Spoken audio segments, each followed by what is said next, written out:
Todos tenemos un amigo ecologista. Por allí ustedes todavía no lo identificaron, pero está por allí, se los aseguro. Es ese que se queja de los vasos descartables, o el que los va siguiendo en la casa apagando cada luz que encendieron, o el que en la oficina les envía un email que dice «no me imprimas» y pretende que memoricemos las 500 cosas que escribió. Al principio me causaba gracia, me parecía exagerado, pero a la larga le di la razón. Creo que todos le dimos la razón.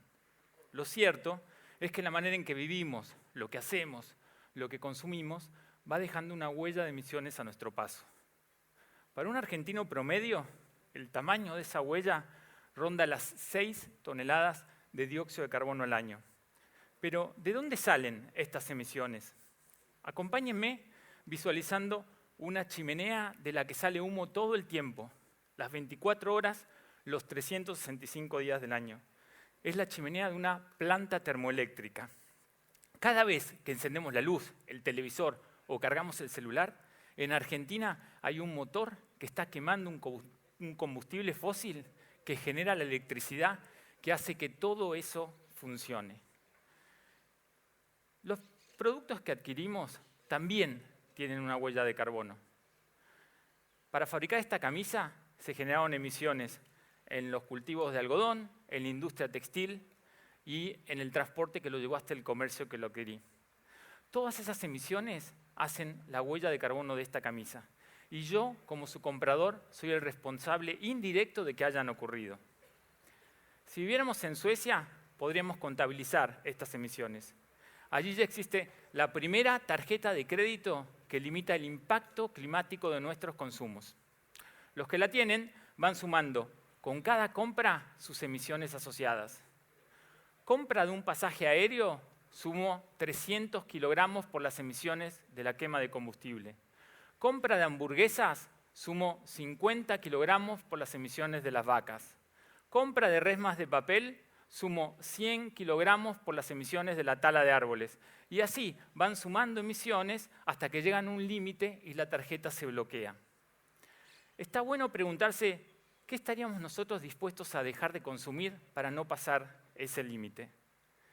Cuando me recibí de biólogo, mi amigo ecologista ya llevaba años taladrándome la cabeza con esto de reducir la huella.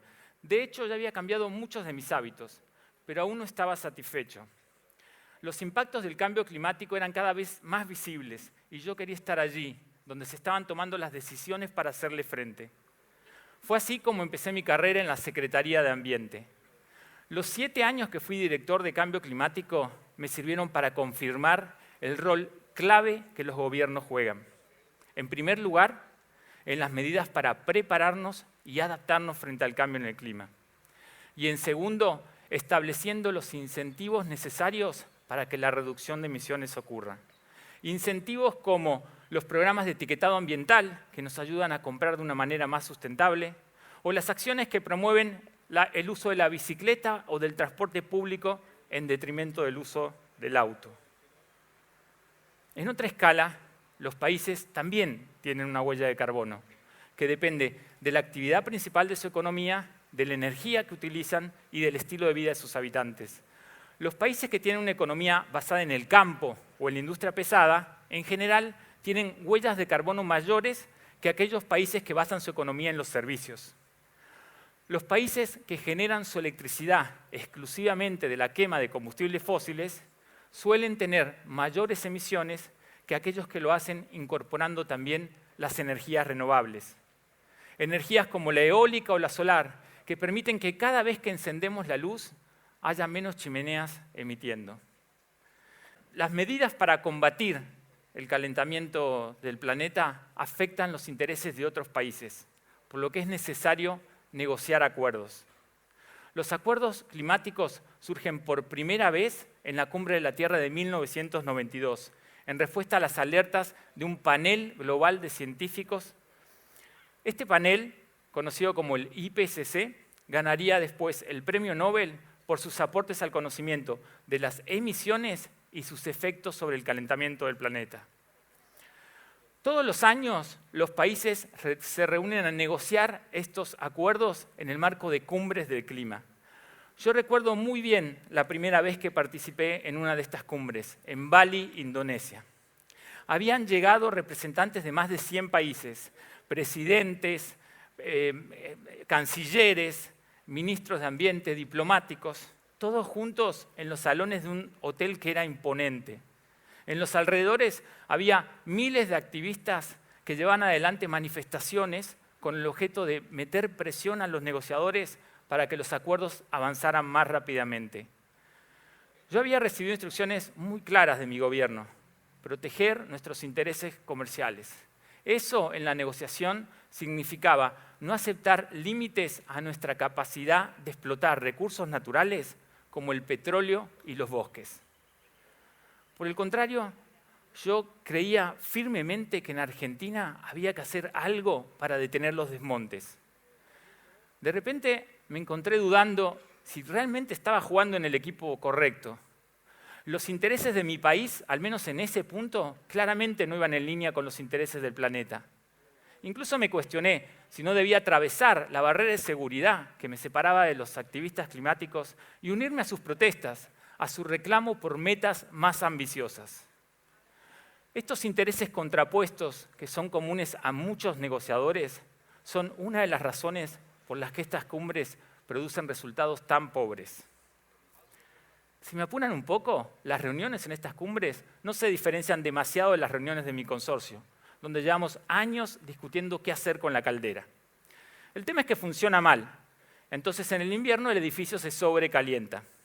Este año, el administrador nos convocó y nos propuso 2 medidas. La primera, atacar las causas de la problemática, es decir, el mal funcionamiento de la caldera. Mientras tanto, como el arreglo iba a tardar, nos propuso una medida de adaptación frente al calor. Todos debíamos dejar abiertas las ventanas del edificio para que se enfriara. Después vino la parte más salada: ¿quién se hace cargo de los costos de la reparación? Todos presentamos nuestras posiciones, negociamos y finalmente llegamos a un acuerdo. Los que tenían departamentos de superficie mayor cubrirían una mayor parte de los costos. Por otro lado, en la negociación internacional, los países nunca se han puesto de acuerdo sobre cómo distribuir los costos para arreglar el cambio climático. Algunos piensan que los países como Estados Unidos, que son responsables de las mayores emisiones históricas, deberían cubrir la mayor parte. Otros, en cambio, creen que el criterio a utilizar debería ser el nivel de emisiones hoy, que ubica a países como China en los primeros lugares. Y así, entre la búsqueda de financiadores y responsables, estamos hace años. Y mientras tanto, la caldera sigue sobrecalentando. Los acuerdos climáticos van evolucionando a lo largo del tiempo. En el Protocolo de Kioto de 1997, las metas de reducción de emisiones eran solo para los países desarrollados. Más recientemente, en el Acuerdo de París de 2015, las metas se extienden a todos los países que en conjunto se proponen mantener el incremento de la temperatura por debajo de los 2 grados. Vale aclarar que la Tierra se viene calentando desde el inicio de la Revolución Industrial y que al presente la temperatura ya se incrementó en 1 grado. Piensen en todo lo que eso ya significó. Los huracanes que han devastado islas completas en el Caribe, las olas de calor en la Unión Europea, las inundaciones y las sequías que hemos tenido aquí en Argentina. Ahora imaginen eso con 1 grado más. El Acuerdo de París fue firmado por 200 países, pero entre ellos solamente 15, encabezados por China y Estados Unidos, concentran el 70% de las emisiones del planeta. El acuerdo también incluye a islas como Tuvalu, que tienen el 0,00001% de las emisiones, es decir, nada. ¿Qué motiva a una isla como Tuvalu y otros tantos países con emisiones ínfimas a participar de estos acuerdos? Mi experiencia en la negociación me llevó a concluir que estos acuerdos no son solo climáticos. Para algunos son también acuerdos comerciales, para otros de desarrollo y para otros incluso son acuerdos humanitarios. Detrás de cada párrafo se esconden intereses nacionales que en general priman por sobre los intereses globales. Intereses económicos como los que tienen los países petroleros, que ven estos acuerdos como una barrera a los combustibles que producen. Intereses de sobrevivencia, como los que tienen Tuvalu y otras islas, que ven estos acuerdos como la salvación, la posibilidad de detener el incremento del nivel del mar que pone en riesgo su completa existencia. Detrás de estos intereses también se esconden las razones por las que Estados Unidos ha anunciado que abandonará el Acuerdo de París. Ellos lo ven como una amenaza a su persistencia como primera potencia mundial.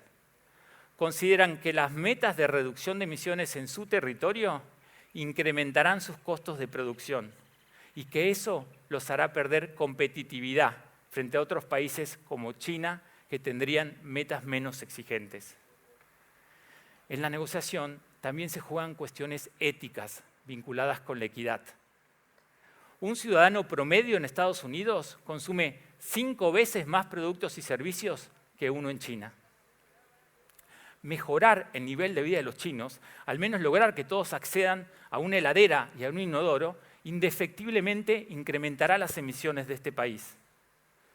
No me malinterpreten, no estoy diciendo que China deba seguir el mismo camino de desarrollo que siguieron países como Estados Unidos, porque eso fue lo que nos llevó al problema. Hoy tenemos conocimiento y tecnología que permiten que los países se desarrollen de una manera más sustentable. Pero no se equivoquen, con eso solo no alcanza. Además, hay que reducir el consumo, hay que desmaterializar la economía.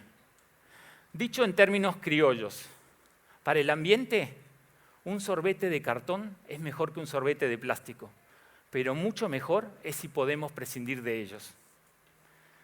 Para finalizar, quisiera volver a ese amigo ecologista, ese loco lindo que todos tenemos y que muchas veces ignoramos. Ese que algunos llaman conciencia ambiental. Bueno, el planeta necesita que le prestemos más atención. Necesita que en nuestros eventos limitemos el uso de descartables, que en nuestras oficinas imprimamos solo lo necesario, que en nuestras casas ahorremos energía, que para movernos usemos lo menos posible el auto. Los avances en la implementación del Acuerdo de París son lentos. Es como la negociación del consorcio del infierno. Todos se están quemando, pero en lugar de preocuparse por apagar el incendio, cada uno está intentando salvar lo que puede de su propio departamento. Por eso necesitamos otro tipo de acuerdo. Uno que incluya a todos los ciudadanos que están dispuestos a vivir de una manera más sustentable. Uno en el que no importen las nacionalidades, porque lo que se defiende es el lugar común. A lo largo de todo el planeta ya hay millones de ciudadanos que se están organizando, que sin importar la posición del gobierno de su país, están empezando a cambiar sus estilos de vida.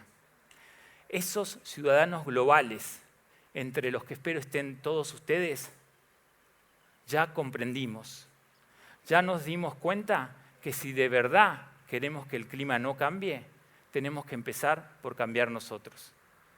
Gracias.